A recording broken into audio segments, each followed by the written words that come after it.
ah, kay Mentor Essie Dagle dahil bigyan po niya ako ng pagkakataon para makapag-share po at magbigay ng konting inspiration po para sa mga kapwa ko OFW. Yun na po eh. Ninenervyos.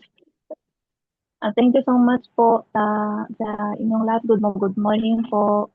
Nasang bansa man po kayo ngayon. Ako nga po pala si Mian Lopez, OFW po dito sa bansang Hong Kong. Ah, Dati po akong OFW sa Singapore, mga 10 years po. At ngayon, dito po ngayon ako sa bansang Hong Kong. 1 year and six months matatapos po ang kontrata. At bilang OFW po talagang napakahirap. Sobrang hirap po. Dahil hindi po lahat ng mga OFW ay swerte sa mga ano. At isa po ako nung una po na nasa Singapore po ako, naranasan ko po, napakahirap po talaga.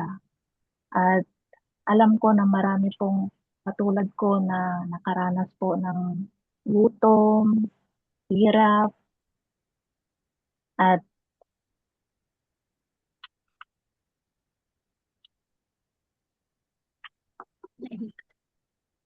pero yon hindi ko po inida yon dahil ang iniisip ko po ang hirap sa Pilipinas po. At gusto ko pong maiahon sa kahirapan ng aking pamilya.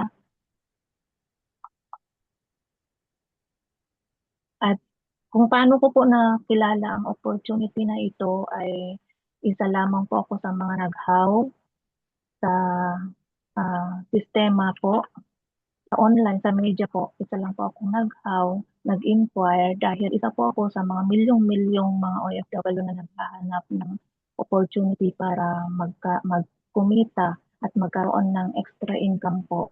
At ito po yung nakita ko po na talagang gumaan po ang kalooban ko at ah, nag ah, nag-inquire po ako dito sa BOS online system, sa Elite Alpha, sa Team Ultimax po. At eto po ngayon, kumikita na po at hindi ko po in-expect talaga as in na isa po ako sa mga sa top 1 po dito sa bansang Hong Kong po. At kumikita na po ng part-time. Tip ko po kung paano kumita sa business, blueprint of success po, ay magtiwala lang po sa ating mga upline, makinig po, magpa-goal settings, at lagi pong copy upline.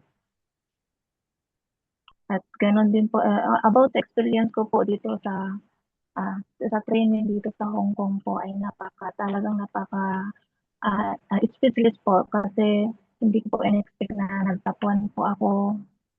At dahil po sa guide at walang tawang pagsuporta sa akin ng upline ko, si upline Mylinda Dadap. Thank you so much po upline.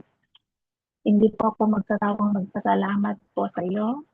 At sala po ng mga coaches dahil po founder Essie dahil andyan po lagi siya na ah, nakikinig din po sa mga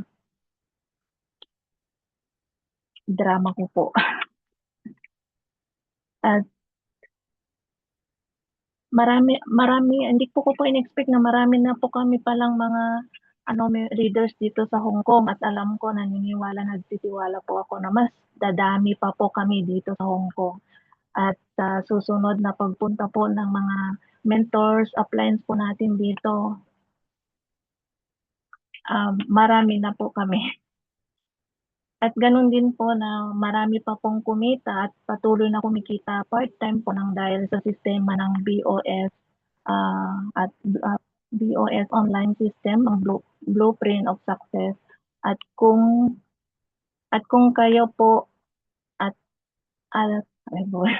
At kung kaya po namin kumita ng part-time, naniniwala po ako na kaya niyo din po.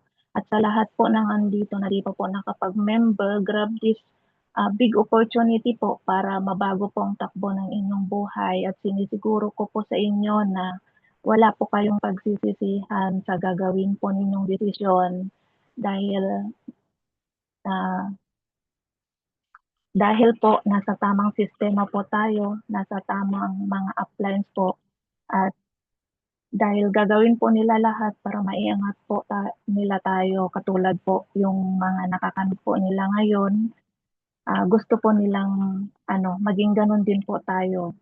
Sa mga kapwa ko member na po pero hindi pa nakakapag VIP account, tip ko po sa inyo, gawan niyo na po ito ng paraan dahil kung gagawin niyo din po lang sa susunod na buwan or sa susunod na araw po, what if gawin niyo na po ngayon? Ah,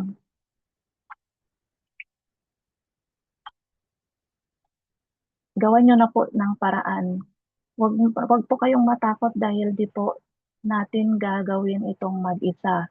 Kasama at sasamahan po tayo ng ating mga mabubuti at mababait na mga upline coaches po natin. Magtiwala at maniwala lang po tayo sa kanila, sa ating sarili, sa ating kakayahan at lalong-lalo na po kay ating creator po. Let our faith bigger than our fears. Thank you so much po and God bless. Back to your host. Pasensya na po. So yun, thank you so much po sa napakalamang message ni Ate Mayan Lopez. Grabe naman yan. And now, partner, nandyan ka pa ba? Ay, grabe, nakaka-inspire upline. Etong top 1 ng Hong Kong, grabe naman yan. Grabe na yan. Ako'y kinakalabutan.